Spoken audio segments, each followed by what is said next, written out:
Hello human kind, hope you all are fit and fine. The phytoplankton academy welcomes you all. आज हम पढ़ेंगे chapter number 2, 9th standard science new NCERT. Chapter का नाम है is matter around us pure. हमारे चारों तरफ जो मैटर मौजूद है क्या वो प्योर है। तो बच्चों मैटर का कंसेप्ट हमने ऑलरेडी पढ़ा है। मैटर क्या होता है? जिसका अपना मास होता है, जो स्पेस ऑक्यूपाई करता है। ठीक है, तो यहाँ पे हमें मैटर की प्योरिटी के बारे में बात करनी है। उसके बाद हम उसके मैटर्स को क्लासीफाई करेंगे दो तरीके से। मैटर आपका प्योर हो सकता है और उसके अलावा मिक्सचर हो सकता है। तो प्योर के अंदर क्या चीज़ आती है, मिक्सचर क्या होता है, ऐसे करते हैं हम चैप्टर के सबसे लास्ट में चलते हैं। वहाँ पे थोड़ा सा क्लासिफिकेशन दिया गया है तो उससे आपको आइडिया हो जाएगा। ठीक है, सबसे लास्ट में जाके हम मैटर को दो पार्ट्स में डिवाइड करेंगे। यहाँ पर फर्स्ट है प्योर सब्सटेंस और दूसरा है मिक्सचर। ठीक है बच्चों, कुछ लोग इसको ना इम्प्योर कह देते हैं, लेकिन ये गलत टर्म है, इसको यूज़ नहीं करना है। हम प्योर सब्सटेंस कहेंगे एंड मिक्सचर कहेंगे। ठीक है, तो मैटर तो हमें पता है कि 3 फेजेस होती हैं। सॉलिड हो सकता है, लिक्विड हो सकता है, गैसेस हो सकता है, ये भी हमने पढ़ा था। ठीक है, उसके अलावा जो प्योर सब्सटेंस है उसको हम दो पार्ट्स में डिवाइड करेंगे। प्योर एलिमेंट की फॉर्म में हो सकता है, यानी कि सिंगल एलिमेंट जैसे कि कार्बन, ऑक्सीजन, हाइड्रोजन। बच्चों हम इनको फर्दर डिवाइड नहीं कर सकते, इनको आप तोड़ नहीं सकते ना फर्दर। कंपाउंड्स होता है जिनको जो प्योर तो होता है लेकिन उनको हम फर्दर तोड़ सकते हैं। जैसे कि एग्जाम्पल आप देखेंगे वाटर, तो H2O को आप तोड़ सकते हैं हाइड्रोजन एंड ऑक्सीजन में। मेथेन है आपका CH4, इसको आप C एंड H हाइड्रोजन में तोड़ सकते हैं। तो ये भी आपका प्योर सब्सटेंस है, लेकिन ये इन्हीं एलिमेंट से मिलकर बना है। इंपॉर्टेंट बात यह है कि यहाँ पर हम इनको केमिकली बाइंड करते हैं और इनको तोड़ने के लिए हमें केमिकल प्रोसेस की ज़रूरत होती है। दूसरा तरीका है बच्चों मिक्सचर। जो मैटर की दूसरी फॉर्म होती है वो होता है मिक्सचर। मिक्सचर में क्या होता है, इसको हम दो पार्ट्स में डिवाइड करेंगे, homogeneous mixture and heterogeneous mixture. तो होमोजीनस मिक्सचर में होती है यूनिफॉर्म कंपोजिशन। जैसे कि आपने पानी के अंदर चीनी मिला दी। ठीक है, ये आपका यहाँ पर पानी था, उसमें आपने डाली चीनी कुछ देर बाद घुल जाती है, यानी कि शुगर, या फिर आप सॉल्ट भी ले सकते हैं। ये आपने इसमें घोल दिया। उसके बाद जब ये पूरा अच्छी तरीके से आपका मिल जाता है तो आप यहाँ से अगर 1 चम्मच पानी लेंगे तो वो भी आपको सेम मीठा मिलेगा, और यहाँ से लेंगे 1 चम्मच, वो भी सेम मीठा होगा। इससे क्या पता चलता है, पूरे सॉल्यूशन के अंदर यूनिफॉर्मिटी है। ठीक है, लेकिन बच्चों जो हेट्रोजीनस मिक्सचर होते हैं उनमें नॉन यूनिफॉर्म कंपोजिशन होती है, जैसे कि आपका सॉल्ट एंड सैंड। अब आपने पानी के अंदर सॉल्ट भी डाला, नमक भी डाला और सैंड भी डाला, तो बच्चों सॉल्ट तो पानी में मिल गया, लेकिन सैंड जो होता है वो नीचे बैठ जाता है। तो इस तरह का जो मिक्सचर होता है वो क्या होता है आपका हेट्रोजीनस मिक्सचर। तो हमने क्या पढ़ा, मैटर की 3 फेजेस होती हैं, सॉलिड, लिक्विड, गैस। मैटर को दो पार्ट्स में क्लासीफाई करा, प्योर सब्सटेंस, मिक्सचर। प्योर में एलिमेंट, कंपाउंड एंड मिक्सचर में। अच्छा बच्चों एक इंपॉर्टेंट चीज़ ये है, मैंने आपसे बताया कि मिक्सचर जो होते हैं वो उसके अंदर भी बहुत सारे मोर देन 1 कंपाउंड्स मौजूद होते हैं। कंपाउंड्स के अंदर भी ये होता है। तो फिर दोनों में फ़र्क क्या हुआ बच्चों? दोनों में फ़र्क ये होता है कि जो कंपाउंड्स होते हैं उनमें केमिकली बाइंडेड होते हैं। ठीक है, उनको हमें अलग अलग करने के लिए केमिकल रिएक्शन की ज़रूरत पड़ती है। बल्कि जो ये आपका मिक्सचर होता है, जैसे कि आपने पानी के अंदर सॉल्ट मिलाया, ठीक है, उसको आप कुछ वक्त के लिए ऐसे छोड़ दीजिए, वहाँ पे इवेपोरेशन हो जाएगा। हमने लास्ट क्लास में पढ़ा था इवेपोरेशन क्या होता है। आपको कुछ करने की ज़रूरत नहीं है, हीट देने की भी आपको ज़रूरत नहीं है। कुछ वक्त के बाद पानी उड़ जाता है और नमक आपका नीचे रह जाएगा।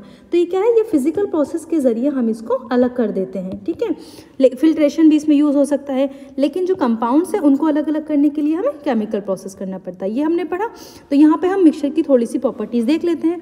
मिक्सचर क्या होता है, just mix together to form a mixture and no new compound is form. देखो सॉल्ट और जो पानी को एक साथ मिलाया था तो कोई नया कंपाउंड नहीं बना बच्चा, वहाँ पे नमक का टेस्ट हमें मिल रहा है। लेकिन कंपाउंड्स में क्या होता है, जैसे कि आपने कार्बन प्लस ऑक्सीजन को मिला के कार्बन डाइऑक्साइड बनाया, तो यहाँ पे कार्बन की प्रॉपर्टी अलग है, ऑक्सीजन की प्रॉपर्टी अलग है और कार्बन डाइऑक्साइड की प्रॉपर्टी अलग है। आप एग्जाम्पल के तौर पे ले लीजिए कि जैसे कि आपने हाइड्रोजन लिया, ऑक्सीजन लिया, उससे वाटर बन जाता है H2O। ठीक है, तो यहाँ पे क्या हो रहा है, हाइड्रोजन वाटर है, सॉरी हाइड्रोजन ऑक्साइड, ये आपका वाटर है, इसकी प्रॉपर्टी एकदम अलग है as compare to hydrogen and oxygen. Hydrogen क्या होता है, वेरी इन्फ्लेमेबल होता है। ऑक्सीजन क्या होता है, ये भी सपोर्ट करता है आग जलाने के लिए। देखिए यहाँ पे ऑक्सीजन को हम ब्रीदिंग प्रोसेस, रेस्पिरेशन प्रोसेस में इनहेल करते हैं और CO2 को एक्सहेल करते हैं। तो दोनों में काफ़ी डिफरेंस है ना। तो ये हमें यहाँ पे समझने की ज़रूरत है कि जो एलिमेंट्स होते हैं उनकी प्रॉपर्टीज़ अलग होती है, कंपाउंड्स की प्रॉपर्टीज़ अलग होती है। मिक्सचर के अंदर इंडिविजुअल कंपोनेंट्स की प्रॉपर्टीज़, जो सॉल्ट उसके अंदर मिलाया था पानी में इंडिविजुअल की प्रॉपर्टीज रहती है, ऐसे ही रहती है, ठीक है। A mixture has a variable composition, अलग अलग कंपोजिशन हो सकती है। जैसे कि अगर आपने मान लीजिए ये पानी के अंदर सॉल्ट मिलाया तो आप इसको ज़्यादा भी मिला सकते हैं। मान लीजिए आपको चाय बनानी है, ठीक है, चाय में आपने चीनी पत्ती, दूध, सब कुछ मिला दिया, हो सकता है आपने चीनी ज़्यादा कर दी, कोई खास फर्क नहीं पड़ने वाला। लेकिन बच्चों जब कंपाउंड्स हम बनाते हैं तो वहाँ पर जब नया सब्सटेंस बनता है वो हमेशा फिक्स्ड अमाउंट में होता है। जैसे कि आपको बनाना है वाटर, तो आपको एक हाइड्रोजन एंड एक ऑक्सीजन मॉलिक्यूल चाहिए जब आपको मिलेगा वाटर, ठीक है। इस तरीके से इनको हम अगर रिएक्शन को बैलेंस करें तो इस तरीके से बन जाता है। तो ये तरीका होता है। A mixture shows the properties of the constituent substance, मतलब अलग अलग सब्सटेंस की, चाय के अंदर आपको चाय की पत्ती की स्मेल का अलग पता चलेगा, मीठे का अलग पता चलेगा। तो हर एक मिक्सचर की जो कॉन्स्टिट्यूएंट सब्सटेंस है उनकी प्रॉपर्टीज़ का एहसास होता है। लेकिन यहाँ पे बच्चों टोटली डिफरेंट हो जाता है। जब पानी बन गया ना, उस पानी के अंदर हाइड्रोजन ऑक्सीजन की प्रॉपर्टीज़ नहीं दिखेंगी, उस पानी के अंदर आपको दिखेंगी पानी की प्रॉपर्टी, ठीक है। मिक्सचर क्या होता है? The constituents can be separated Fairlie easily by physical method. यहाँ पर हम फिजिकल मेथड से उनको अलग नहीं, सॉरी, मिक्सचर में हम फिजिकल मेथड से अलग कर सकते हैं। जबकि कंपाउंड्स में क्या होता है, इनको सेपरेट करने के लिए बच्चों हमें केमिकल या फिर इलेक्ट्रोकेमिकल रिएक्शंस की ज़रूरत होती है। तो ये सबसे बेसिक चीज़ें थी जो हमने पढ़ी। अब हम आगे से सबसे शुरू वाले चैप्टर से स्टार्ट करते हैं, ठीक है। चलिए, have you notice the word pure? आपने कभी प्योर वर्ड को नोटिस किया होगा? जब आप कंज्यूमेबल आइटम्स खरीदते हैं तो आपको मिलता है प्योर मिल्क, प्योर घी, सॉल्ट। तो क्या अब आप कह सकते हैं कि ये सारी चीज़ें प्योर है? ऑफ कोर्स नॉट, क्योंकि अभी हमने देखा कि जो एलिमेंट्स सिमिलर टाइप्स के होते हैं उनको हम प्योर कहते हैं। तो बच्चों आम लैंग्वेज में तो हम इनको प्योर कह सकते हैं, क्योंकि इनका मतलब होता है कि इनके पास इम्प्योरिटीज़ नहीं है, ये एकदम प्योर सब्सटेंस बेच रहे हैं। लेकिन बच्चों अगर साइंस की नज़र से देखें तो समथिंग प्योर जब होता है all the constituent particles of the substance are same in their chemical nature, कि उसके अंदर सारे ही सब्सटेंस एक ही केमिकल नेचर के हों। जैसे कि पानी के अंदर गिलास है, आप कहेंगे प्योर वाटर है, तो इसमें जितने भी एलिमेंट कंपाउंड्स, सारे H2O के कंपाउंड्स हो, कुछ और मौजूद ना हो, तब होगा ये प्योर सब्सटेंस, ठीक है। अगर इसमें आपने नमक, चीनी कुछ भी मिला दिया तो ये आपका मिक्सचर बन जाता है। आई बात समझ में? इसी तरीके से हम यहाँ पे देखेंगे बच्चों, जो मिल्क की हम बात करते हैं, जो हमारा नेचुरल मिल्क होता है, एक्चुअल में वो भी किस चीज़ का मिक्सचर होता है? वाटर, फैट, प्रोटीन, ये सारी चीज़ें होती हैं। तो आप ये नहीं कह सकते कि नेचुरल मिल्क जो होता है वो आपका प्योर होता है। वो भी प्योर नहीं होता बच्चों, साइंस की टर्म में वो प्योर नहीं होता, क्योंकि उसके अंदर अलग अलग कॉन्स्टिट्यूएंट्स की प्रॉपर्टीज़ होती हैं। ओके बच्चों, तो वो मिक्सचर हुआ।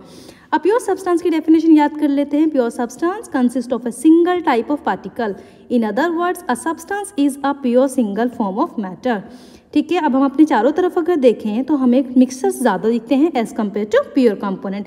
जैसे कि सी वाटर आप देखेंगे तो उसमें सॉल्ट होता है, वाटर होता है, मिनरल, सॉइल, ये सारे बच्चों मिक्सचर के एग्जाम्पल हैं। तो मिक्सचर तो अभी हमने देखा क्या होता है, constitute by more than one kind of pure form of matter. एक से ज़्यादा जब प्योर फॉर्म ऑफ मैटर होती हैं तो उसको हम कहते हैं मिक्सचर।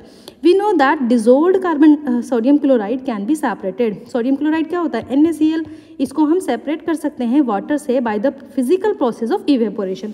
जो मैंने अभी बताया कि आप उसको खुला छोड़ देंगे तो इवेपोरेशन के ज़रिए से, जो कि एक फिजिकल प्रोसेस है, उसके ज़रिए से हम इसको अलग कर सकते हैं। तो ये होता है आपका मिक्सचर, ठीक है बच्चों। आगे, sugar is a substance which contains only one kind of pure matter and its composition is same throughout the solution. यानी कि अगर हमने पानी के अंदर चीनी को मिला दी है, शुगर मिला दिया है, तो थ्रू आउट द सॉल्यूशन एक ही तरीके का मीठा आपको मिलेगा, ठीक है।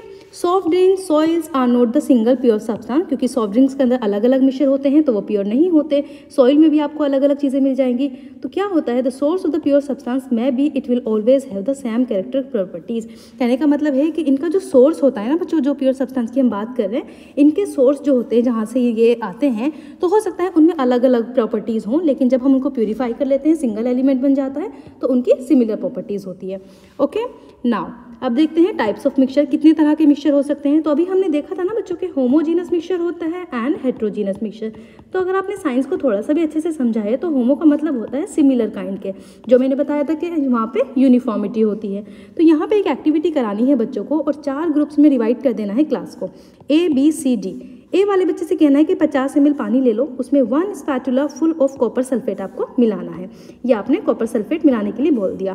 दूसरे बच्चे को बोला कि आप भी 50 ml पानी लो, लेकिन आपको 2 spatula full of copper sulphate powder मिलाना है। यही कॉपर सल्फेट पाउडर आपको 2 स्पैटुला मिलाना है। बच्चों जो C एंड D वाले ग्रुप थे उनसे हमने कहा कि आप different amount of copper sulphate लो, पोटेशियम परमैंगनेट लो या फिर कॉमन सॉल्ट ले लो और उनको सबको मिक्स कर दो, ठीक है। हमने यहाँ पे डिफरेंट अमाउंट की बात की। तो जो बच्चों ए वाले ग्रुप वाले बच्चे थे उन्होंने जब इसको मिक्स किया तो ये बन गया ये सॉल्यूशन, बी वालों का ये सॉल्यूशन बना एंड सी और डी वालों का सॉल्यूशन बना। यहाँ पे हमें पता क्या चलता है, जब हमने ए एंड बी वालों का सॉल्यूशन देखा तो उसमें क्या दिखा हमें, ये यूनिफॉर्मिटी थी। जो कॉपर सल्फेट था पूरे सॉल्यूशन में एक ही इक्वल अमाउंट में था, बी वाले का भी इक्वल अमाउंट में था। बस फर्क इतना आ रहा था कि ए वाले का जो सॉल्यूशन था वो लाइट कलर का था और बी वाले का जो सॉल्यूशन था वो डार्क कलर का था, थोड़ा सा इससे ज़्यादा। क्यों? क्योंकि यहाँ पे हमने 2 स्पैटुला यूज़ किया था, लेकिन बच्चों थे तो दोनों के दोनों होमोजीनस मिक्सचर ना, दोनों में हमें यूनिफॉर्मिटी देखने को मिल रही है। तो इससे हमें पता चलता है कि जो होमोजीनस सब्सटेंस होते हैं this show that a homogeneous mixture can have a variable composition, यानी कि होमोजीनस मिक्सचर तो हैं दोनों, लेकिन दोनों में वेरिएबल कंपोजिशन हो सकती है। लेकिन बच्चों जो सी और डी वाले थे उनके केस में क्या हुआ, तो यहाँ पे C and D have obtained mixture which contain physically distinct parts, वहाँ पे नॉन यूनिफॉर्म कंपोजिशन थी। ऐसे मिक्सचर्स को हम हेट्रोजीनस मिक्सचर कहते हैं। या क्या उन्होंने सोडियम क्लोराइड, आयरन फिलिंग इन सबको मिला दिया, पानी के अंदर इन्होंने सॉल्ट डाल दिया, उसके अंदर आयरन फिलिंग डाल दी जो कि नीचे बैठ गई, तो यहाँ तो बच्चों यूनिफॉर्मिटी नहीं हुई ना, तो ये हो गया आपका हेट्रोजीनस मिक्सचर। इस एक्टिविटी को आपको याद रखना है क्योंकि आगे भी हम इसके बारे में बात करेंगे। ओके, नाउ ये फिल्ट्रेशन का प्रोसेस दिखाया गया है। इसको आपने क्या करना है, आपकी लैब के अंदर फिल्टर पेपर होगा, उसको इस तरीके से फोल्ड करिए, देन कॉर्न शेप में बनाइए। तो जो आपका पास सॉल्ट का सॉल्यूशन होता है, ग्लास के अंदर आपको सिर्फ नमक या चीनी कुछ भी मिला लेनी है, उसको आप फिल्टर पेपर से पास करके देखेंगे तो वो इजीली पास हो जाएगा। ये क्या होता है बच्चों, क्योंकि जो सॉल्ट के पार्टिकल्स होते हैं इतने छोटे छोटे से होते हैं, पूरे पानी में मिल जाते हैं, हमें दिखते भी नहीं है, वो फिल्टर पेपर से पास कर जाते हैं। इस तरह के सॉल्यूशन को हम ट्रू सॉल्यूशन कहते हैं। ठीक है, ट्रू सॉल्यूशन। इसी तरह शुगर का सॉल्यूशन भी आपका होता है, उसको भी हम ट्रू सॉल्यूशन कहते हैं। लेकिन बच्चों जब हम सैंड पानी के अंदर मिलाते हैं और उसको फिल्टर पेपर से पास कराएंगे तो वो फिल्टर पेपर से पास नहीं होता है। तो इस तरह के जो सॉल्यूशन होते हैं वो ट्रू सॉल्यूशन नहीं होते, वो क्या होते हैं आपके सस्पेंशन या कॉलॉइड होते हैं। उनके बारे में हम आगे बात करेंगे। ठीक है, चले नेक्स्ट, अब हमें पढ़ना है सॉल्यूशन क्या होता है। तो बच्चों सॉल्यूशन की डेफिनेशन, पहले हम एक काम करते हैं, हम 2 चीज़ों के बारे में बात कर लेते हैं। एक्चुअल में मैं आपको एक थोड़ा सा टेबल की तरीके से बताती हूँ। ठीक है, यहाँ पे हमारे पास है मिक्सचर, ये रहा। ओके, देन तो ये आपके पास जो भी आपने सब्सटेंस लिया, ये आपके पास मिक्सचर हुआ। ओके, इनसे आपने 3 तरह के सॉल्यूशन बना सकते हैं। एक सॉल्यूशन आपका होता है सॉल्यूशन, मतलब जो एक्चुअल में सॉल्यूशन होता है जिसको हम ट्रू सॉल्यूशन कहते हैं। तो यहाँ पे क्या होता है, यहाँ पे होती है यूनिफॉर्मिटी। ठीक है, जैसे कि आपने सॉल्ट को पानी में मिलाया तो ये हो गई आपकी यूनिफॉर्मिटी। इस तरह के जो सॉल्यूशन होते हैं बच्चों, वो फिल्टर पेपर से, जब आप उनको फिल्टर पेपर से ऐसे करके पास करेंगे तो वो इजीली पास हो जाते हैं। अगर इस तरह के सब्सटेंस में, इस तरह के सॉल्यूशन में आप लाइट डालने लगो तो जो लाइट है ना वो यहाँ से पास कर जाती है पूरी और हमें दिखाई नहीं देती। लेकिन बच्चों अदर टाइप के मिक्सचर होते हैं कॉलॉइड या फिर सस्पेंशन। तो यहाँ पे क्या होता है, इनके अंदर जो पार्टिकल्स का साइज होता है वो थोड़ा सा बड़ा होता है एज़ कम्पेयर टू जो ट्रू सॉल्यूशन होते हैं। तो यहाँ क्या होता है, जैसे मान लीजिए आपने पानी के अंदर ये यहाँ पे थोड़ी सी डस्ट डाल दी, तो आपको पता है थोड़ी डस्ट वो दिखती रहती है। जब उस पर आप लाइट भेजेंगे यहाँ से तो क्या होगा, वो डस्ट जो होती है वो डिस्पर्स कर देती है लाइट को। ठीक है, डिस्पर्सन हो जाता है, जिसकी वजह से हमें लाइट का बीम कंप्लीटली उसके अंदर दिखाई देता है। सस्पेंशन में बच्चों कॉलॉइड जो होते हैं, बड़े बड़े पार्टिकल्स होते हैं कॉलॉइड्स में, सस्पेंशन में ही होता है। तो यहाँ पे क्या होता है, यहाँ पे भी आपको लाइट जो पार्टिकल्स हैं इसके अंदर ऑलरेडी जो मौजूद होते हैं, ये क्या करते हैं, ये डिस्पर्स करते हैं लाइट को, जिसकी वजह से स्कैटर कर देते हैं, जिसकी वजह से आपको लाइट का बीम वहाँ पे दिखता रहता है। तो बच्चों यहाँ पे हमें इससे क्या पता चलता है, हमें ये पता चलता है कि जो सॉल्यूशंस होते हैं एक्चुअल में, जो मिक्सचर्स होते हैं वो 3 तरह के होते हैं। एक होता है आपका ट्रू सॉल्यूशन, दूसरा होता है आपका सस्पेंशन और तीसरा होता है आपके कॉलॉइड्स। ठीक है, a solution is a homogeneous mixture. Solution जो होता है वो होमोजेनस मिक्सचर होता है जिसमें 2 या 2 से ज़्यादा सब्सटेंस मौजूद होते हैं across various types of solution in your daily life. हम अक्सर देखते हैं जैसे कि लेमनेड, सोडा वाटर, ये सारे जो एग्जाम्पल्स हैं ये सॉल्यूशन के हैं क्योंकि यहाँ पे होमोजेनिटी देखने को मिलती है। बट बच्चों एक बात मैं आपको बताती हूँ, आप सोचते होंगे जब भी हम सॉल्यूशन की बात करते हैं तो वहाँ पे लिक्विड्स की बात आती है। नहीं, ऐसा कुछ नहीं है बच्चों। जो सॉलिड के फॉर्म में होते हैं वो भी सॉल्यूशन होते हैं। जैसे कि सॉलिड सॉल्यूशन क्या है, आपके एलॉयज जो है वो सॉलिड सॉल्यूशन है। गैसेस सॉल्यूशन क्या है, आपकी जो एयर है वो गैसेस सॉल्यूशन है। सो in a solution there is homogeneity at the particle level. For example, lemonade taste are same throughout. जैसे कि मैंने आपको बताया चीनी, नमक, पानी का आप जब टेस्ट करेंगे थ्रू आउट द सॉल्यूशन आपको एक सा ही मिलेगा। चलो बच्चों, एक इंपॉर्टेंट चीज़ है एलॉय की, यहाँ पे बात कर लेते हैं। देखिए, alloy are the mixtures of the 2 और मोर मेटल्स और अ मेटल और ए नॉन मेटल। मतलब एक एलॉय जो होता है उसके अंदर या तो 2 से ज़्यादा मेटल हो सकते हैं या फिर मेटल नॉन मेटल हो सकता है। लेकिन इंपॉर्टेंट बात क्या है कि इनको हम they can be separated can not be separated into their components by physical method. इनको हम फिजिकल मेथड से अलग अलग नहीं कर सकते, but still an alloy is considered an mixture. फिर भी हम इसको मिक्सचर कहते हैं। जब मैंने आपको बताया था कि कंपाउंड्स क्या होते हैं, कंपाउंड्स में C प्लस O2 को मिला के हमने CO2 मिलाया, तो इनको हम फिजिकल प्रोसेस से अलग नहीं कर सकते। पर जो सेम केस हो रहा है एलॉय के साथ, इसको भी हम फिजिकल प्रोसेस से अलग नहीं कर सकते, उसके बावजूद भी हम इनको कह रहे हैं मिक्सचर। इसका क्या रीज़न है? इसका रीज़न ये है because it shows the properties of its constituents and can have variable composition. जो इसके अंदर कॉन्स्टिट्यूएंट्स मौजूद होते हैं उनकी प्रॉपर्टीज़ को ये शो करता है। जैसे कि brass is a mixture of approximately 30% zinc and 70% copper.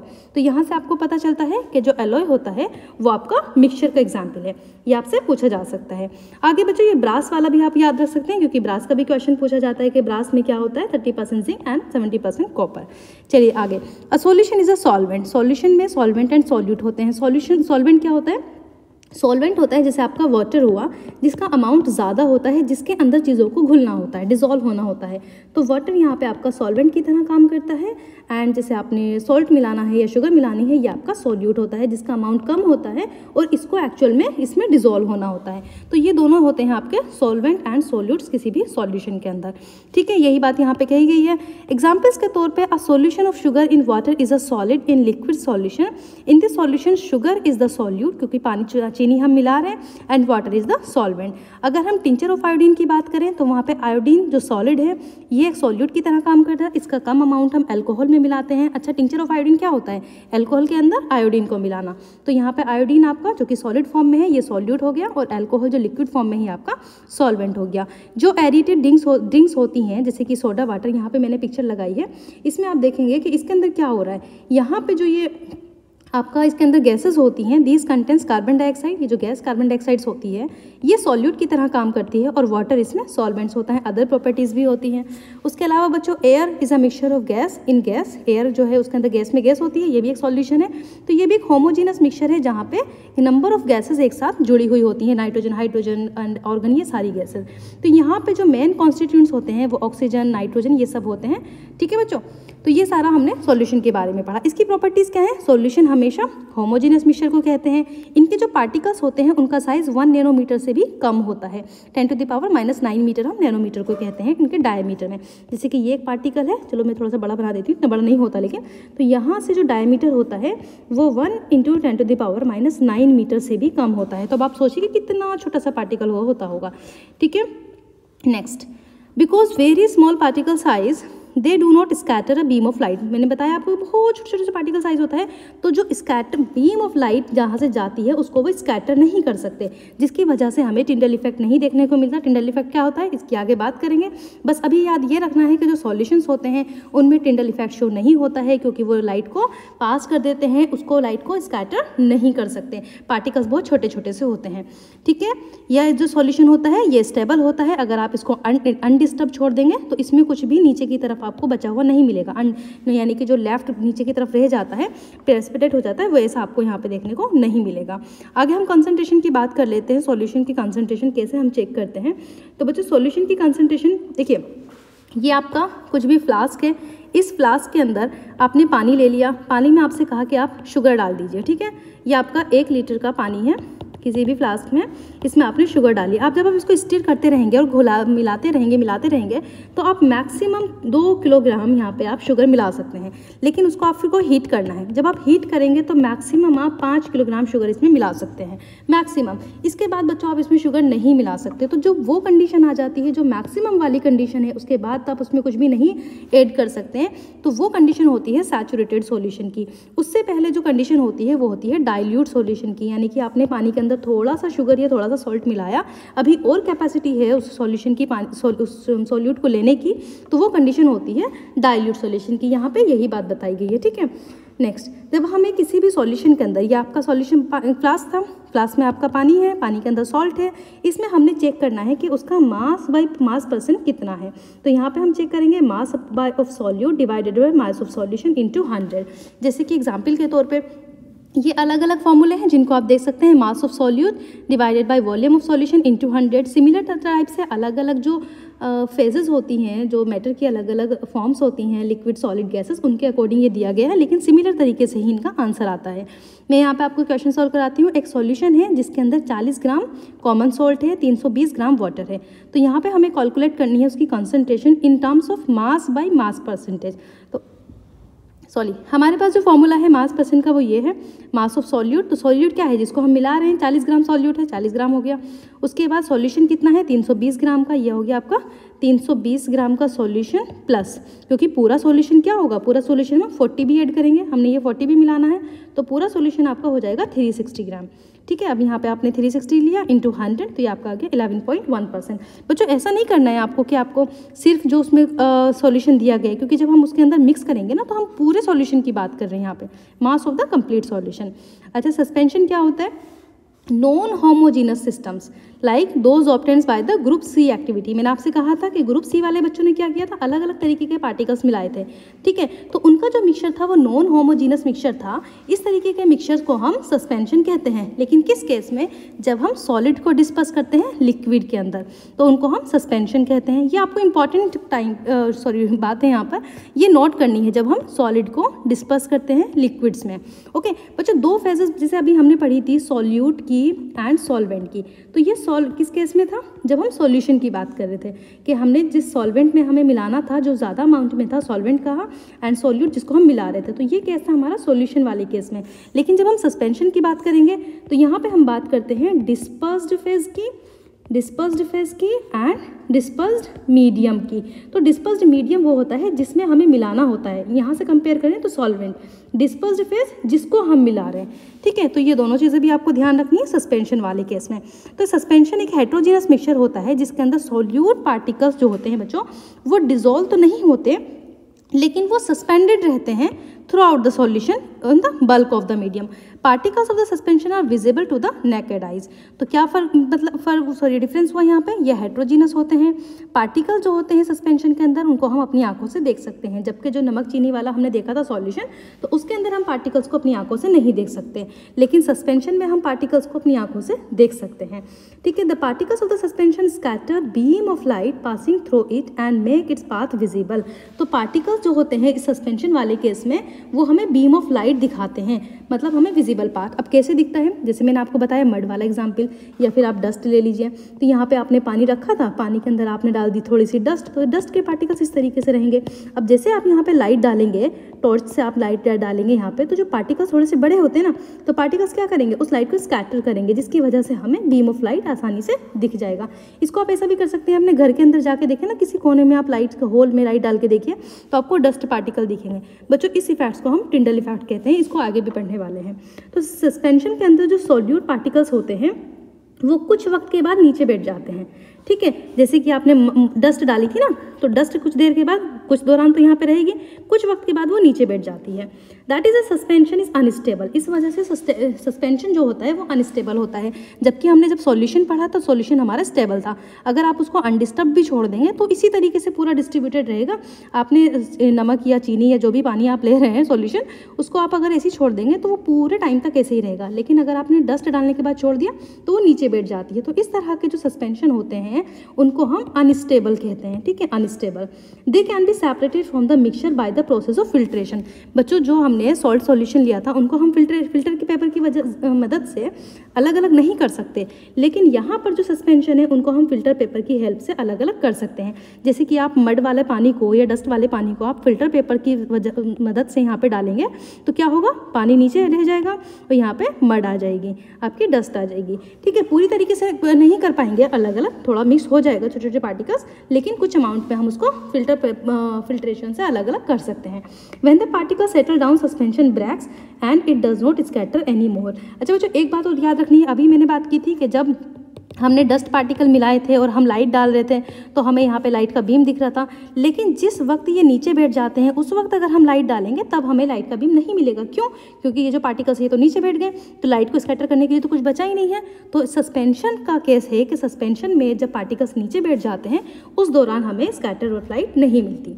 अब कोलॉइडल सॉल्यूशन क्या होता है? जो ग्रुप डी वाले बच्चे थे उन्होंने कोलॉइड बनाया था। उन्होंने क्या किया था, जो कोलॉइड पार्टिकल्स थे वो यूनिफॉर्मली स्प्रेड तो थे थ्रू आउट द सॉल्यूशन, लेकिन बच्चों फ़र्क क्या था कि उनका इतना छोटा साइज था एज कम्पेयर टू सस्पेंशन कि वो मिक्सचर में हमें दिख ही नहीं रहे थे। क्योंकि हमने उनको क्या दिया था, डी वालों को हमने कहा था या तो थोड़ा सा मिल्क ले लो पानी में मिला लो या फिर इंक मिला लो। तो उन्होंने जब पानी के अंदर मिल्क मिलाया कुछ ड्रॉप में तो वो इस तरीके से वहाँ पे मिल जाता है कि हमें वो ऐसा लगता है कि जैसे ये हमारा पूरा सॉल्यूशन है। तो एक्चुअल में तो वो यूनिफॉर्मली डिस्ट्रीब्यूटेड होता है, ठीक है बच्चों। लेकिन जो क्योंकि साइज़ बहुत छोटा होता है बट एक्चुअल में वो आपका सॉल्यूशन नहीं होता। वो सस्पेंशन के उसके जो पार्टिकल्स होते हैं वो सिर्फ छोटे होते हैं। मिक्सचर्स हमें दिखता हेट्रोजीनस है लेकिन एक्चुअल में कोलॉइड सॉल्यूशन होता है। जैसे एग्जाम्पल के तौर पर आपका मिल्क, क्योंकि हमने डी वाले ग्रुप को मिल्क ही दिया था। आपको उसी एक्टिविटी से इसको रिलेट करते चलना है तो आपकी समझ में आ जाएगा, ठीक है बच्चों। यहाँ पर आपने ये ले लिया, देखिए Tyndall effect can also observe when a fine beam of light enters a room, जो मैंने आपको बताया। अगर आपको टिंडल इफेक्ट देखना है तो आप ऐसे भी देख सकते हैं। और ये टिंडल इफेक्ट कब आया था? एक साइंटिस्ट ने जब इसकी डिस्कवरी की थी उन्हीं के नाम पर टिंडल इफेक्ट आया था, ठीक है, जिसकी वजह से हम ये लाइट का बीम देख सकते हैं। देखिए यहाँ पे ए वाले ग्लास में इन्होंने ऐसा सॉल्यूशन लिया जिसमें कॉपर सल्फेट था। तो कॉपर सल्फेट एक ट्रू सॉल्यूशन हमें दिखा रहा था। तो उसमें जो लाइट्स है ना ये यूनिफॉर्मली डिस्ट्रीब्यूटेड है, तो यहाँ पर ये लाइट पास हो जाती है, मतलब ये इसको स्कैटर नहीं कर पाती। लेकिन यहाँ पे जो पार्टिकल्स थोड़े थोड़े बड़े हैं तो लाइट को स्कैटर करते हैं, जिसकी वजह से हमें लाइट का बीम आसानी से दिख जाता है, ठीक है। आगे बढ़ते हैं, इसकी प्रॉपर्टीज़ देख ली हमने, ठीक है बच्चों। ये टिंडल इफेक्ट एक नेचुरल तरीके से यहाँ पे दिखाया गया है कि देखिए क्या होता है जब बहुत ज़्यादा ठंड होती है, जैसे कि आज का टाइम चल रहा है, तो वहाँ पे मिस्ट जो हवा के अंदर पानी की ड्रॉपलेट्स हो जाती हैं और जब सनलाइट आती है तो वो ड्रॉपलेट्स उस लाइट को स्कैटर करती हैं, जिसकी वजह से हमें इस तरह से देखने को मिलता है। इसको भी हम टिंडल इफेक्ट कहते हैं। कोलॉइड की प्रॉपर्टीज़ देखें तो ये हेट्रोजीनस मिक्सचर है, इसको होमोजीनस मत समझना, ऐसा मत समझना कि बिल्कुल दिखने वो एकदम यूनिफॉर्मिटी दिख रही है तो होमोजीनस होगा। हेट्रोजीनस होता है। जो पार्टिकल्स का साइज होता है इज टू स्मॉल, बहुत छोटा होता है। इंडिविजुअली अगर हम उसको देखें तो हमारी नेकेड आई से वो नहीं दिखेगा, लेकिन सस्पेंशन वाले केसेस में हमारी नेकेड आई से दिख जाता है। Colloids are big enough to scatter a beam of light passing through it, इस काबिल होते हैं कि बीम ऑफ लाइट को वो पास कर सकते हैं। They do not settle down, नीचे भी नहीं बैठते। लेफ्ट अगर हम उनको अनडिस्टर्ब छोड़ दें तो वो नीचे नहीं बैठते हैं। ए कोलॉइड इज क्वाइट स्टेबल, अच्छा खासा स्टेबल होता है। तो बच्चों अगर मैं स्टेबल की यहाँ पे आपसे पता करूँ तो देखिए जो सॉल्यूशन होते हैं वो सबसे ज़्यादा स्टेबल होते हैं, ठीक है, यूनिफॉर्मिटी होती है। उसके बाद कोलॉइड जो होते हैं वो भी अच्छे खासे स्टेबल होते हैं, क्योंकि जब हम इनको अनडिस्टर्ब छोड़ देंगे तो उसमें नीचे नहीं बैठता है मटेरियल। सस्पेंशन जो होते हैं वो आपके स्टेबल नहीं होते, ठीक है। कोलॉइड के केस में can not be separated from the mixture by the process of filtration, के प्रोसेस से हम उनको अलग नहीं कर सकते क्योंकि वो तो पूरे के पूरे मिक्स हो जाते हैं। Special technique of separation known as centrifugation, तो ऐसे केस में हमें सेंट्रीफ्यूगेशन यूज़ करना पड़ता है। सेंट्रीफ्यूगेशन क्या होता है बच्चों? देखो ये मैंने पिक्चर यहाँ पे लगाई है। सेंट्रीफ्यूगेशन फोर्स आपने पढ़ा है, जो सेंट्रीफ्यूगल फोर्स होता है, जैसे कि यहाँ पे आपने रस्सी में की है, कुछ भी पत्थर ये आप बांध लीजिए, इसको इसी तरीके से घुमाइए, ठीक है, खूब घुमाते घुमाते जब वो टूट के जाएगा तो बाहर की तरफ जाता है, ठीक है, अंदर की तरफ नहीं आता। तो इससे क्या पता चलता है? बाहर की तरफ फोर्स लगता है जब हम सेंट्रीफ्यूगल फोर्स की बात कर रहे होते हैं। अगर आप कभी पैथोलॉजी लैब में गए हो तो वहाँ पर आपने देखा होगा जो टेस्ट ट्यूब होती है हमारी, उनको हम सेंट्रीफ्यूगल मशीन के अंदर रखते हैं तो जो प्लाज्मा होता है वो ऊपर की तरफ आ जाता है, क्योंकि कभी कभी हमें प्लाज्मा से वर्क करना होता है। और जो सस्पेंडेड पार्टिकल्स होते हैं जैसे कि ब्लड प्लेटलेट्स, ये सारी नीचे बैठ जाती हैं। तो क्या हो रहा है? ये पीछे की तरफ इस तरीके से घूमता रहता है और ये पीछे की तरफ, नीचे की तरफ इसका सामान आ जाता है, इकट्ठा हो जाता है। तो ये होता है बताओ सेंट्रीफ्यूगेशन फोर्स। तो यहाँ पे हमने क्या देखा कि जो कॉलॉइड्स होते हैं उनको हम सेंट्रीफ्यूगेशन फोर्स की वजह से, सेंट्रीफ्यूगेशन प्रोसेस की वजह से अलग अलग करते हैं। तो जो हमने सबसे पहले पढ़ा था सॉल्यूशन में हम क्या कर रहे थे? फिल्ट्रेशन से तो अलग नहीं हो सकता था, अलग प्रोसेस यूज़ कर रहे थे। जो हमारा सस्पेंशन हमने बनाया था उसको हम फिल्ट्रेशन से अलग कर लेते थे, और जो ये हमने कॉलॉइड देखा इसको हम सेंट्रीफ्यूगेशन से अलग करते हैं, ठीक है। आगे बढ़ते हैं। जो कुछ कॉमन एग्जाम्पल्स हैं कॉलॉइड्स के, जो हमने सबसे लास्ट में पढ़ा है, उसमें देखो क्या होता है। डिस्पर्सिंग मीडियम मैंने आपको बताया था, जिसके अंदर हमें मिक्स करना है, ठीक है, और डिस्पर्स्ड फेस जिसको मिक्स करना है। तो ये हमारा मीडियम है गैस, ये भी गैस। अब गैस के अंदर लिक्विड डालेंगे तो जैसे ही गैस के अंदर लिक्विड डालेंगे ये एरोसोल कहलाएगा। इसके एग्जाम्पल फॉग्स हो सकता है, क्लाउड्स हो सकते हैं, मिस्ट हो सकता है। देखिए गैसेस तो होती है हमारे एनवायरनमेंट में, और जो लिक्विड होता है जब ठंड होती है तो लिक्विड्स आके उसमें मिक्स हो जाता है, जिसकी वजह से फॉग, क्लाउड्स, मिस्ट बनता है। गैस में अगर सॉलिड मिल जाए तो एरोसोल कहलाता वो भी एरोसोल है। एग्जाम्पल स्मोक, ऑटोमोबाइल्स एग्जॉस्ट, क्योंकि ये क्या होते हैं, इनमें जो पार्टिकल्स होते हैं, जो पार्टिकुलेट मैटर्स होते हैं वो एक्चुअल में सॉलिड फॉर्म में होते हैं, और ये गैसेस में मिल जाते हैं तो एरोसोल बना लेते हैं। यहाँ पे 3 फेज हम लिक्विड की पढ़ेंगे।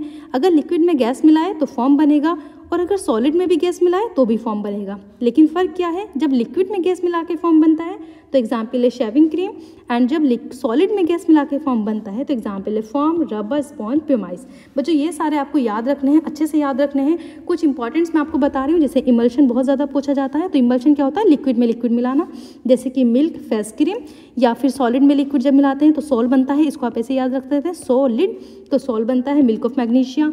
जब बच्चों सॉलिड में सॉलिड मिलाते हैं तो कलर्ड जैमस्टोन, जैसे आपने देखा ना कलरफुल जैमस्टोन्स होते हैं, तो उनमें 2 तरह के सॉलिड मिलाए जाते हैं। तो ये जो कॉलोइड्स बनते हैं ये आपके कलर्ड जैमस्टोन्स, मिल्की ग्लासेस, ये आपके सॉलिड यानी कि सॉलिड सोल कहलाते हैं। चलिए फिजिकल एंड केमिकल चेंजेस देखते हैं। The property that can be observed and specified like colour, hardness, rigidity, fluidity, जो हम अपने आप देख सकते हैं, जिसकी हमने लास्ट चैप्टर में बात की थी, density, melting point, boiling point, ये सारी होती हैं फिजिकल प्रॉपर्टीज़। लेकिन जब इंटर कन्वर्जन होता है किसी एक स्टेट का फिजिकल प्रॉपर्टीज़ की वजह से, because these changes occurs without a change in the composition, no change in the chemical nature of the substance. तो यहाँ पे क्या होता है, केमिकल चेंज सब्सटेंस का चेंज नहीं होता। जैसे पानी के अंदर नमक मिला रहे हैं, बार बार उसी का एग्जाम्पल ले रहे हैं, तो क्या हो रहा है, जो नमक है एक्चुअल में जो आपका सोल्ट है ना बच्चों, उसकी तो वही प्रॉपर्टीज रहती है, पानी की भी वही प्रॉपर्टीज रहती है, तो कुछ तो केमिकल चेंज नहीं हो रहा। ऑल्दो आइस, वाटर वेपर, ये सारे हमें लगते तो अलग अलग हैं, लेकिन एक्चुअल में इनकी फिजिकल प्रॉपर्टीज एक सी ही होती है, केमिकली ये सेम होते हैं। लेकिन बच्चों जब हम वाटर, कुकिंग ऑयल, ये सारे लिक्विड्स हैं, दियर केमिकल कैरेक्टरिस्टिक्स आर डिफरेंट, अलग अलग इनके केमिकल कैरेक्टरिस्टिक्स हैं, इनके ऑर्डर, इन्फ्लेमेबिलिटी अलग है। तो जब हम ऑयल को बर्न करते हैं हवा की प्रेजेंस में तो क्या होता है, वाटर जो होता है उसको बुझाने की कोशिश करता है, ठीक है। तो दोनों की केमिकल प्रॉपर्टीज अलग हुई। तो ये जो केमिकल प्रॉपर्टीज होती है ऑयल की, वो अलग बना देती है वाटर को ऑयल से, ठीक है। दोनों लिक्विड है लेकिन दोनों की केमिकल प्रॉपर्टीज अलग है, तो दोनों अलग अलग होते हैं। तो बच्चों हमें याद रखना है कि बर्निंग जो है वो भी एक केमिकल चेंज है। ड्यूरिंग दिस प्रोसेस एक सब्सटेंस दूसरे सब्सटेंस से रिएक्ट करके एक नया सब्सटेंस बना लेता है, जो होता है आपका केमिकल चेंज। तो केमिकल चेंज में क्या होता है, changes in the chemical properties of matter, we get new substance. A chemical change is also called a chemical reaction. chemical change को हम chemical reaction भी कहते हैं। जब हम burning of candle करते हैं, physical and chemical change वहाँ पे होते हैं। अच्छा physical and change कैसे होते हैं burning of candle में, जो उसका जो wax होता है उसमें physical change, क्योंकि वो तो wax की फॉर्म में रहता है, लेकिन जो बर्न होती है कैंडल उसमें केमिकल चेंजेस होते हैं, ठीक है। यहाँ पे क्वेश्चन आपके पास है, कटिंग ऑफ ट्री, ये आपका फिजिकल चेंज होगा क्योंकि प्रॉपर्टीज तो चेंज नहीं हो रही ना वुड की। मेल्टिंग ऑफ बटर भी आपका अगर मेल्ट कर दो तो प्रॉपर्टीज तो चेंज नहीं होगी। रस्टिंग ऑफ अलमीरा क्या होता है, यहाँ पे आपका केमिकल चेंज होता है, क्योंकि वहाँ पे नया आयरन के साथ ऑक्सीजन से रिएक्ट करके नया कंपाउंड बना लेता है। बॉइलिंग ऑफ वाटर, ये भी आपका फिजिकल चेंज है, भले ही स्टीम में कन्वर्ट हो रहा है लेकिन यहाँ पे उसकी प्रॉपर्टीज चेंज नहीं हो रही है, ओके। जब आप इलेक्ट्रिक करंट पास करते हैं तो ये आपका केमिकल चेंज, क्योंकि वो अलग अलग हो जाते हैं। कॉमन सॉल्ट को अगर आप वाटर में मिक्स करेंगे वो भी आपका फिजिकल चेंज है। फ्रूट्स की सैलेड बनाएंगे ये भी आपका फिजिकल चेंज है, ठीक है, ओके। नाउ अब हमने क्या पढ़ना है, what are the types of pure substance. Pure substance कितने तरह के, अभी तो पढ़े हैं 2 तरह के, एलिमेंट पढ़ा था हमने और दूसरा क्या पढ़ा था, कंपाउंड पढ़ा था। तो एलिमेंट किसने दिया था, रॉबर्ट बॉयल ने हमें एलिमेंट के बारे में बताया 1661 में। उसके बाद एंटोनी लोरेंट लॉवेसियर ने, ये एक फ्रेंच केमिस्ट थे, इन्होंने कहा एसिल में इन्होंने फर्स्ट टाइम एस्टैब्लिश करा था एक्सपेरिमेंटली एक यूजफुल डेफिनेशन एलिमेंट की। इन्होंने कहा था कि एलिमेंट को हम ऐसे डिफाइन करेंगे कि एक basic form of matter that can not be broken, जिसको हम तोड़ नहीं सकते into simpler substance by the chemical reaction. जैसे कि आपका कॉपर है तो एक एलिमेंट को कॉपर का तोड़ नहीं सकते अलग अलग सब्सटेंस में, कितना भी कोशिश कर ले किसी भी केमिकल प्रोसेस से, तो उसको हम मेटल कहेंगे, सॉरी एलिमेंट कहेंगे। अच्छा, एलिमेंट्स को हम नॉर्मली डिवाइड कितने तरीके से करते हैं, metal, non metal and metalloids. जिनके अंदर मेटल एंड नॉन मेटल दोनों की प्रॉपर्टीज होती हैं उनको हम मेटलॉइड्स कहते हैं। तो बच्चों मेटल्स के बारे में तो हम ऑलरेडी पढ़ चुके हैं। मेटल्स के अंदर शाइनिंग होती है, ये सिल्वरी ग्रे या फिर गोल्डन येलो कलर के होते हैं। ये हीट को भी कंडक्ट करते हैं, इलेक्ट्रिसिटी को भी कंडक्ट। जैसे कि आपने स्पून लिया और एक स्पून को आपने हीट किया तो क्या होगा, जहाँ से स्पून गर्म होगा धीरे धीरे धीरे धीरे यहाँ पे आपको हीट आनी शुरू हो जाएगी। तो क्या कर रहे हैं, हीट को कंडक्ट कर रहे हैं। उसके अलावा अगर आप देखेंगे आपको करंट लग जाता है, मान लो फॉर एग्जाम्पल के तौर पर, लेकिन आपको जाना नहीं है इलेक्ट्रिसिटी के पास, अगर आपको करंट लगता है तो वायर के जरिए आप पे भी करंट आ सकता है। तो ये क्या होते हैं, ये बच्चों मेटल होते हैं। तो जो हमारे वायर होते हैं इलेक्ट्रिसिटी के, उनको हमें टच नहीं करना चाहिए। ओके, तो इनमें इलेक्ट्रिसिटी पास होती है, हीट भी पास होती है। उसके अलावा ये डक्टाइल होते हैं, आप इनको लंबे लंबे वायर्स बना सकते हैं, ठीक है, वो टूटेंगे नहीं जब तक आप ज़्यादा फोर्स ना लगाएं। मैलिएबल होते हैं, पतली पतली शीट्स में आप इनको बना सकते हैं। सोनरस होते हैं, इनके अंदर से आवाज़ आती है जब आप इनको हीट करते हैं। तो ये तो हो गई बच्चों मेटल की प्रॉपर्टीज़। एग्जाम्पल्स है मेटल के gold, silver, copper, iron, sodium, potassium, ठीक है। मरकरी एक सिंगल ऐसा मेटल है आपका जो कि लिक्विड होता है रूम टेम्परेचर पे, बाकी सारे सॉलिड होते हैं। नॉन मेटल की बात करूँ मैं तो ये नॉन मेटल की प्रॉपर्टीज़ होती है, इनमें डिफरेंट कलर होते हैं, बहुत सारे कलर्स होते हैं, लेकिन ये हीट को कंडक्ट नहीं करते, इलेक्ट्रिसिटी को भी कंडक्ट नहीं करते। इनके अंदर कोई ख़ास शाइनिंग भी नहीं होती, आवाज़ भी नहीं प्रोड्यूस करते जब हम इनको हीट करते हैं। मैलिएबल भी नहीं होते, पतली पतली शीट्स भी नहीं बना सकते इनकी एग्जाम्पल्स है hydrogen, oxygen, carbon, Coke, bromine, ठीक है बच्चों। यहाँ पे कुछ एलिमेंट्स ऐसे होते हैं जो इंटरमीडिएट होते हैं, बीच में तो आना ही है ना कुछ लोगों को, तो ये होते हैं मेटल्स एंड नॉन मेटल्स। तो ये मेटलॉइड्स इनको हम कहते हैं, एग्जाम्पल बोरॉन, सिलिकॉन, जर्मेनियम। तो यहाँ पे बच्चों ये पीरियोडिक टेबल मैंने लगाई है, जो भी आपके रेड कलर के यहाँ पे आपको दिख रहे हैं ये सारे के सारे मेटल्स हैं, ठीक है। जितने भी ब्लू कलर्स के दिख रहे हैं सब नॉन मेटल्स, और ये मेटलॉइड्स। मेटलॉइड्स में आपका बोरॉन, सिलिकॉन, जर्मेनियम, आर्सेनिक, ये सारे आपके मेटलॉइड्स होते हैं। ये पिक्चर्स मैंने खुद से लगाई बच्चों, आपकी एनसीईआरटी में नहीं है, आप बस इसको देख लेना, स्क्रीनशॉट ले लेना, मैं इसको निकाल रही हूँ यहाँ से। ओके, अब आगे हमने बच्चों ये कुछ थोड़ा सा इंपॉर्टेंट फैक्ट्स यहाँ पे दिए गए हैं कि जो एलिमेंट्स हैं वो 100 एलिमेंट्स अभी तक हैं, 92 एलिमेंट्स यहाँ पे नेचुरली अकरिंग है, बाकी मैन मेड है। ज़्यादातर एलिमेंट्स सॉलिड फॉर्म में होते हैं, कुछ 11 एलिमेंट्स होते हैं जो गैसेस फॉर्म में होते हैं। तो ये इंपॉर्टेंट फैक्ट्स आपको पढ़ लेने हैं। कंपाउंड्स क्या था, पढ़ चुके हैं, केमिकली कंबाइंड होते हैं एक दूसरे से, जो एक से दो या दो से ज़्यादा एलिमेंट्स एक साथ जुड़े होते हैं, ठीक है। क्या करना है यहाँ पे, अगर आपको ग्रुप 1 वाले बच्चों को आपको मिक्स करने के लिए देना है कि आप आयरन फिलिंग को क्रश करो, सल्फर पाउडर को, तो इस तरीके से जो वो कंपाउंड्स बनाएंगे वो, मतलब ये हम ऑलरेडी पढ़ चुके हैं कि क्या होता है कि जहाँ पर ये अलग अलग तरीके से इनको मिक्स करने की कोशिश करेंगे तो वहाँ पर क्या होगा, अलग अलग फॉर्म बनेंगे तो हेट्रोजेनस बन जाएगा। जब एक जगह मिलाएंगे उनको सिमिलर टाइप्स के तो वो होते हैं आपके कंपाउंड्स। अच्छा ठीक है, ओके नेक्स्ट, ये सब हमने पढ़ लिया। मिक्सचर कंपाउंड्स की बात हम ऑलरेडी कर चुके हैं। देन ये सब तो हमने पढ़ा क्या इस चैप्टर में, हमने पढ़ा कि जो मिक्सचर होते हैं उसके अंदर मोर देन वन सब्सटेंस होता है, ठीक है। एलिमेंट्स या फिर कंपाउंड्स उसको कहेंगे, मिक्स्ड इन एनी प्रोपोर्शन, किसी भी प्रोपोर्शन में हो। मिक्स्ड मिक्सचर जो होते हैं उनको हम सेपरेट कर सकते हैं प्योर सब्सटेंस में यूजिंग अप्रोप्रिएट सेपरेशन टेक्निक। कुछ स्पेसिफिक सेपरेशन टेक्निक, किसी के लिए फिल्ट्रेशन, किसी के लिए फ्रैक्शनल डिस्टिलेशन, किसी के लिए आपका सेंट्रीफ्यूगेशन। सॉल्यूशन होमोजीनस मिक्सचर होता है जहाँ पे दो या दो से ज़्यादा सब्सटेंस एक साथ मिले होते हैं। मेजर कंपोनेंट जो होता है सॉल्यूशन का उसको हम सॉल्वेंट कहते हैं जिसके अंदर घुलता है, और माइनर को हम कहते हैं सॉल्यूट जो घुलता है पानी में, ठीक है, या सॉल्वेंट में। कंसंट्रेशन सॉल्यूशन की जो होती है वो होती है अमाउंट ऑफ सॉल्यूट, कितना अमाउंट ऑफ सॉल्यूशन के अंदर पर यूनिट वॉल्यूम में प्रेजेंट होता है, ठीक है बच्चों। जो मटेरियल्स हम इंसॉल्युबल होते हैं सॉल्वेंट के अंदर, उनके वो पार्टिकल्स विजिबल होते हैं हमारी नेकेड आई से, वो सस्पेंशन के अंदर, जैसे कि हम सैंड को देख सकते हैं, रेत को पानी के अंदर, और सस्पेंशन हमारा हेट्रोजेनस मिक्सचर है, जबकि सॉल्यूशन होमोजेनस मिक्सचर है, उसके पार्टिकल्स को हम अपनी नेकेड आई से नहीं देख सकते। कोलोइड्स बच्चा होते तो हेट्रोजेनस मिक्सचर है, लेकिन इनके पार्टिकल्स इतने स्मॉल होते हैं कि इनको हम अपनी नेकेड आई से नहीं देख सकते, इंपॉर्टेंट है, याद रखना है। लेकिन but is big enough to scatter light, लेकिन इस काबिल तो होते हैं कि स्कैटर लाइट करते हैं, तो इस वजह से कोलोइड्स भी आपके टिंडल इफेक्ट्स को दिखाते हैं। तो कौन टिंडल इफेक्ट नहीं दिखाते हैं, सॉल्यूशन नहीं दिखाते, कौन कौन दिखाते हैं, टिंडल इफेक्ट आपके कोलोइड्स दिखाते हैं, सस्पेंशन दिखाते हैं। सस्पेंशन भी जब दिखाते हैं जब घुले होते हैं, जब नीचे बैठ जाते हैं तो नहीं दिखाते। वो जो ये सब कुछ हमने इस चैप्टर में पढ़ा।